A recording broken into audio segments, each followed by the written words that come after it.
মৰিগাঁও জিলাৰ ঢিং সমষ্টিৰ অন্তৰ্গত লাহৰীঘাট বৰবাৰীত আম আদমি পাৰ্টিৰ প্ৰতিষ্ঠা দিৱস উদযাপন। আগন্তুক পঞ্চায়ত নিৰ্বাচনৰ প্ৰতি লক্ষ্য ৰাখি বিভিন্ন ৰাজনৈতিক দলসমূহে নিৰ্বাচনী কুচকাৱাজ ইতিমধ্যে আৰম্ভ কৰিছে।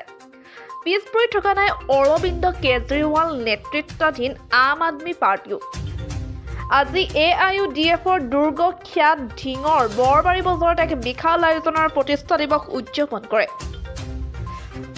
বৰবাৰী বজাৰৰ মাজমজিয়াত অনুষ্ঠিত প্ৰতিষ্ঠা দিৱসত উপস্থিত থাকে আম আদমি পাৰ্টিৰ ৰাজ্যিক সহ সম্পাদক অম্লান জ্যোতি হাতীবৰুৱা, সহ সম্পাদক আপ সংখ্যালঘু শক্তিৰ নুৰুল আমিন চৌধুৰী, সমন্বয়ক আম আদমি পাৰ্টিৰ সামাজিক মাধ্যমৰ তাৰিক চৌধুৰী।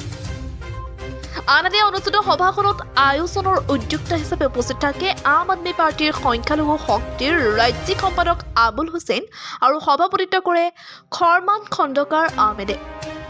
সভাখনত প্ৰায় ৫ শতাধিক লোকে উপস্থিত থাকে বুলি আমাৰ সাংবাদিকে জানিবলৈ দিয়ে।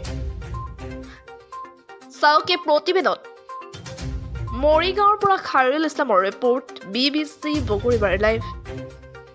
দেখিবলৈ পাইছে যে লাহৰীঘাট আৰু ঢিং দুটা এটা প্ৰতিষ্ঠিত সমষ্টি। দুটা ৰাজনৈতিক দলৰ বিভিন্ন নেতাবিলাকে দখল কৰি ৰাখিছে বহুত কেইদিনৰ পৰা, 20 বছৰ 25 বছৰ। ইফালে নজৰুল ইছলাম, এইফালে আমাৰ আমিনুল ইছলাম। আজি দলৰ 10তম জন্ম দিৱস আমাৰ দলৰ আম আদমি পাৰ্টি।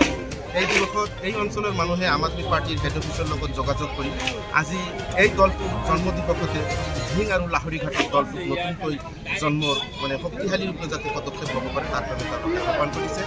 আৰু আমি জনসাধাৰণ যিখন সমৰ্থন দেখিবলৈ পাইছোঁ, আমি আশা কৰিব পাৰোঁ অহা পঞ্চায়ত নিৰ্বাচনত আৰু বিধানসভা নিৰ্বাচনত দলটোৰ বিভিন্ন পৰ্যায়ত বিভিন্ন পঞ্চায়তত আমি উন্নতি দেখিবলৈ পাম বুলি আশা কৰোঁ।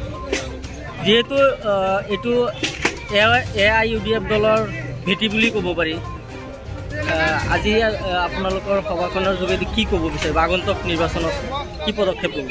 ৰাইজৰ পৰা কেনেকুৱা সহায়? ৰাইজে ইতিমধ্যে গম পাইছে। আপুনি কৈছে যে AIUDF দলৰ এটা ভেটি, ময়ো জানো যে এইটো এটা AIUDF দলৰ এটা ধৰ্মীয় ভেটি। এই অঞ্চলত তেওঁলোকে ধৰ্মৰ দোহাই দি পেলাই যিমান ৰাজনীতি কৰিলে আগন্তুক দিনত এই অঞ্চলৰ মানুহে ধৰ্মৰ ৰাজনীতি যে আৰু নকৰিব, এই মিটিঙৰ জৰিয়তে তাৰ এটা প্ৰতিফলন ছবি দেখিবলৈ পাইছে। মানুহে ইতিমধ্যে বুজি পালে যে ধৰ্মৰ ৰাজনীতি, আৱেগিক ৰাজনীতি, এই সম্পৰ্কৰ ৰাজনীতি আৰু আত্মীয়তাৰ ৰাজনীতি নকৰি ভাৰতৰ সংবিধান ৰক্ষাৰ ক্ষেত্ৰত নিজৰ ল'ৰা ছোৱালীৰ ভৱিষ্যত সুদৃঢ় কৰাৰ কাৰণে আৰু নিজে যাতে ভাৰতীয় এটা ভাল ভাৰতীয় হিচাপে এই দেশত পৰিচয় দিব পাৰে, তাৰে কাৰণে মানুহে আম আদমি পাৰ্টিৰ দলে দলে যোগদান কৰে।